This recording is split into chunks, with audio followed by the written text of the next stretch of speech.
தயாரிப்பாளர் 5 star Kathiresan, Pepsi தலைவர் RK Selvamani, இவங்க 2 பேர் மோதல் உச்சகட்டத்துக்கு அடைஞ்சிருக்கு. இதுக்கெல்லாம் யார் காரணம் அப்படின்னு பார்த்தா நடிகர் தனுஷ் தான் மையப்புள்ளியா இருக்காரு. ஆக்சுவலா இந்த பிரச்சனை மாத்தி மாத்தி 2 பேரும் அறிக்கை போர் நடத்தினாலும் இதுவரைக்கும் எந்த விஷயத்தையும் வாய் திறக்கவே இல்லை தனுஷ். ஏன்னா அவரை வச்சுதான் பிரச்சனையே நடக்குது. அவரை தான் 2 பேரும் மாத்தி மாத்தி குற்றம் சொல்றாங்க. ஸோ தன்னை பத்தி ஒரு விஷயம் நடக்குதுன்னா அதுக்கு ஒரு முற்றுப்புள்ளி வைக்கணும் இல்லையா? அவர் ஏதாவது ஒரு சைட்ல விளக்கம் கொடுக்கணும். சைலண்டா வேடிக்கை பார்க்குற 2 பேரையும் மோத விட்டு உண்மையில என்ன நடந்திருக்கு அப்படின்னாக்க, ஒரு மூத்த தயாரிப்பாளரும் மக்கள் தொடர்பாளமா இருக்கக்கூடிய மதுரை செல்வம் சில விஷயங்களை ஷேர் பண்ணிட்டு இருக்காரு. ஆக்சுவலா ஒரு 7 ஆண்டுகளுக்கு முன்பு தயாரிப்பாளர் கதிரேசன் தனுஷ்ட ஒரு கால் ஷீட் கேட்கிறாரு. தனுஷும் படம் பண்ணித்தரேன் அப்படின்னு சொல்லி டைரக்டர் வெற்றிமாறன்ட்டேருந்து ஒரு கதை வருது. அந்த கதையை வச்சு நம்ம படம் பண்ணலாம் அப்படின்னு சொல்றாரு. அதற்கு அட்வான்ஸா ஒரு 3 கோடி ரூபாய் வாங்கிக்கிறாரு தனுஷ். ஸோ அப்போ அவருக்கு ஏகப்பட்ட கமிட்மெண்ட்ஸ் இருக்கு. போயஸ் கார்டன்ல வீடு லேண்டு பர்ச்சேஸ் பண்றாரு. அதற்கான வேலைகள்லாம் இருக்கிறதுனால பல தயாரிப்பாளர்கிட்டேருந்து பணம் வாங்கிக்கிறாரு. அந்த மாதிரி இவங்களும் வாங்கிக்கிறாங்க. ஸோ வெற்றிமாறன்ட்ட கதை என்னாச்சு அப்படின்னாக்க, அவர் விடுதலை படத்தில் விசாரணை முடிஞ்சவுடனே விடுதலை கொஞ்சம் பிஸியானார் பார்ட் 1க்கு. அப்புறம் விடுதலை 2ஓட பார்ட் 1 இப்படி போயிட்டே இருக்கிறதுனால அவர் கொஞ்சம் ஃபுல்லாகவே பிஸி ஆகிட்டாரு. அதனால கதை பண்ண முடியல. ஒரு ஸ்டேஜில் என்ன சொல்லியிருக்காரு, என்னுடைய உதவியாளர்கிட்ட ஒரு கதை இருக்குது, நான் ஸ்க்ரீன் ப்ளே பண்ணி கொடுத்துட்றேன், ஸோ அவர் டைரக்ட் பண்ணட்டும், நீங்கள் பண்ணலாமே அப்படின்னு சொல்லி கதிரேசன்ட்டு அப்ரோச் பண்ண சொல்லியிருக்காரு. எனக்கு ஓகே தான், பட் தனுஷை நீங்கள் கன்வின்ஸ் பண்ணுங்க அப்படின்னு கதிரேசன் சொல்லியிருக்காரு. அது வெற்றிமாறன் பேசினார்கள் ஒர்க் அவுட் ஆகல, அப்படியே நிற்குது. இதனால அந்த பணத்தை இப்போ கொடுப்பார் அப்போ கொடுப்பாருன்னா பணமும் கொடுக்கல. சரி டேட்டாவது கொடுத்துருவார் அப்படின்னு பார்த்தா, ஏன்னா அன்னைய தேதியில் தனுஷோட மார்க்கெட் வேல்யூ ஒரு 7 கோடி ரூபாய். ஸோ அதுக்கு ஒரு அட்வான்ஸாக ஒரு 3 கோடி ரூபாய் கொடுத்துட்டாரு. ஆனால் அதுக்கு படமும் பண்ணி கொடுக்கல, கால் ஷீட்டும் கொடுக்கல, பணத்தையும் திருப்பி கொடுக்கல. இது இப்படியே போயிட்டே இருந்தது. இதற்கிடையே தயாரிப்பாளர் சங்க தலைவராக இருக்கக்கூடிய முரளி ராமசுவாமி அவர் என்ன பண்ணியிருக்காரு, தனுஷ் ஒரு படம் கேட்டு ஒரு ஃபினான்ஸை ஏற்பாடு பண்ணி ஒரு படத்தை தொடங்கியிருக்காங்க. அந்த படம் தனுஷை டைரக்ட் பண்ணி நடிக்க ஆரம்பிச்சிருக்காரு. கிட்டத்தட்ட ஒரு 20-25% ஷூட்டிங் பண்ணிட்டாங்க. ஆனால் அதுக்கப்புறம் ஃபினான்ஸ் ரேட்டை ஒரு சின்ன பிரச்சனை ஃபண்டு வரல, படம் நின்று போகுது. அந்த படத்தை அப்படியே தூக்கி ஓரம் கட்டிட்டாங்க. அந்த பிரச்சனையும் ஒரு சில ஆண்டுகளுக்கு முன்பு லாஸ்ட் இயர் ஒரு பஞ்சாயத்துக்கு வருது. அந்த பஞ்சாயத்தில் தனுஷ், முரளி ராமசுவாமி எல்லாம் கலந்து பேசுகிறப்ப அந்த படத்தை இனிமேல் டேக் ஆஃப் பண்ண வேண்டாம், அது அப்படியே விட்டுடுங்க, அதுக்கு பதிலாக இப்போ ரிஜியன் மூவிஸ்க்குன்ட்டு ஒரு கால் ஷீட் இருக்குது, அவங்கள்ட்ட வாங்கின படத்துக்கு.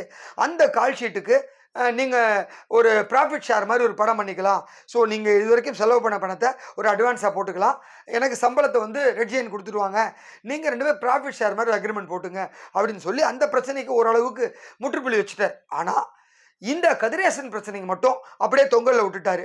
ஸோ இது இப்படியே போயிட்டே இருக்குது. ஒரு ஸ்டேஜில் நடிகர் சங்கத்தில் நான் ஏற்கனவே 2 வீடியோவில் பேசுன மாதிரி ஒரு பஞ்சாயத்து பேசுகிறாங்க. இவங்க 16 கோடி ரூபா கேட்குறாங்க வட்டி முதலுமா. அவர் கொடுக்க முடியாதுன்னு சொல்லி 3க்கு 3 சேர்த்து 6 கொடுக்குறோன்னாங்க. அப்புறம் 7 வந்தாங்க, ஃபைனலாக 8 தான் வந்தது. இதில் ஆர்கே செல்வமணி பஞ்சாயத்தில் போயிருக்கார் பெப்சியோட தலைவராக இருக்கிறதுனால. ஆனாலும் அந்த பிரச்சனை அடங்கலை.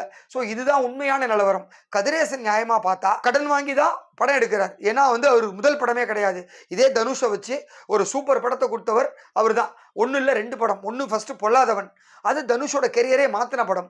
அதற்கப்புறம் ஆடுகளம் படத்துக்கு ஒரு 8 தேசிய விருது, தனுஷுக்கும் தேசிய விருது வாங்கி கொடுத்த படம் அதுதான். வெற்றிமாறன் இயக்கத்தில் 5 ஸ்டார் கதிரேசன் தயாரிப்பில் தனுஷ் நடித்த படம். ஸோ அப்படி ஒரு நல்ல தயாரிப்பாளர்கிட்ட பணம் பெற்றுக்கொண்டு தேதி கொடுக்காம, கால் ஷீட்டிங் கொடுக்காம, பணத்தையும் திருப்பி கொடுக்காம இழுத்தடிக்கிறது எந்த விதத்தில் நியாயம்? அதுதான் அவங்க சைடோட கேள்வியாக இருக்குது. நான் வேணால் பணத்தை திருப்பி கொடுத்துட்றேனே அப்படின்னாக்க அது அப்போவே கொடுத்துருக்கணும். ஸோ இன்னைய வேல்யூக்கு அவர் கேட்குறது நியாயம் தானே?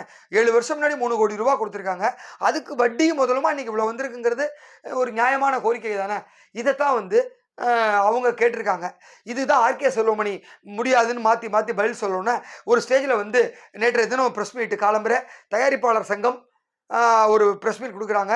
முரளி ராமசுவாமி, கதிரேசன் எல்லாம் சேர்ந்து, எங்களுக்கு பெப்சி சைடில் பெரிய நம்பிக்கையே இல்லை, தொழிலாளர் சம்மேளனம் எங்களுக்கு சப்போர்ட் பண்ணலை, எங்களுக்கு ஃப்ளெக்சிபிளாக இருக்கக்கூடிய ஒரு புதிய சம்மேளனத்தை நாங்கள் உருவாக்கிக்கிறோம் அப்படின்ட்டு. இதுக்கு என்ன காரணம் அப்படின்னா, ஆர்கே செல்வமணி இந்த பரம்பரையாக இருக்கக்கூடிய தயாரிப்பாளர் சங்கத்தில் தான் மெம்பராக இருக்கார். அது கூட தான் டச்சில் பெப்சி இருந்தாங்க. திடீர்னு இப்போ ரீசெண்டாக 2 வருஷத்துக்கு முன்னாடி ஏற்படுத்தப்பட்ட ஆக்டிங் ப்ரொடியூசர் கவுன்சில், அதுக்கு வந்து கௌரவ தலைவராக பாரதிராஜா இருக்கார். தலைவராக வந்து டிஜி தியாகராஜன் சத்யஜோதி ஃபிலிம்ஸு, செயலாளராக வந்து அம்மா கிரியேஷன்ஸ் டி சிவா இருக்காங்க. இந்த சங்கத்தில் வந்து அட்வைஸோ கேட்டு அதுக்கு ஃபேவராக நடந்துக்கிறார் செல்வமணி. அதனால தான் அவங்க குற்றச்சாட்டு சொல்லி நாங்கள் ஒரு புது சங்கத்தை தொடங்க போகிறோம் அப்படின்னு சொல்லி அவங்க காலம்பரை பேட்டி கொடுக்குறாங்க. உடனே அன்றைக்கி சாயங்காலம் பார்த்தீங்கன்னா ஆர்கே செல்வமணி அடுத்த பேட்டி கொடுக்குறாரு. எனக்கு எதிராக வந்து தயாரிப்பாளர் சங்கம் சதி பண்ணுது, பெப்சிக்கு எதிராக ஒரு அமைப்பை தொடங்கிறதுக்கு முயற்சி பண்ணுறாங்க, இது ரொம்ப தப்பு அப்படின்னு சொல்லி அவர் ஒரு பக்கம் பேட்டி கொடுக்குறாரு. ஸோ இந்த தனுஷ் அப்படிங்கிற ஒருத்தரோட பிரச்சனைனால 2 சங்கங்கள் மோதிக்குது. 2 சங்கங்கள் பிரச்சனை இன்னைக்கு வந்து பூதாகரமாக வெடிச்சு இன்னொரு புது சங்கம் உருவாகிற அளவுக்கு வந்திருக்கு. இதுக்கெல்லாம் காரணகர்த்தாவாக இருக்கக்கூடிய மூல பிரச்சனையாக இருக்கக்கூடிய தனுஷிய வாயை திறக்கலை. அதுதான் எல்லாருடைய கேள்வி.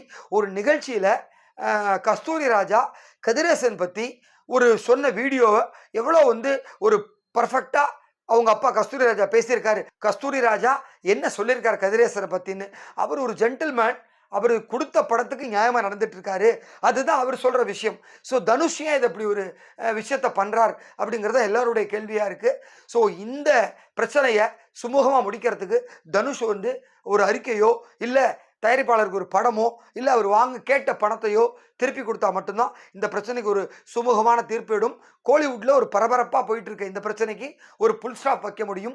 நன்றி. இந்த வீடியோ உங்களுக்கு பிடிச்சிருந்தா லைக் பண்ணுங்க, கமெண்ட் பண்ணுங்க, ஷேர் பண்ணுங்க, சப்ஸ்கிரைப் பண்ணுங்க.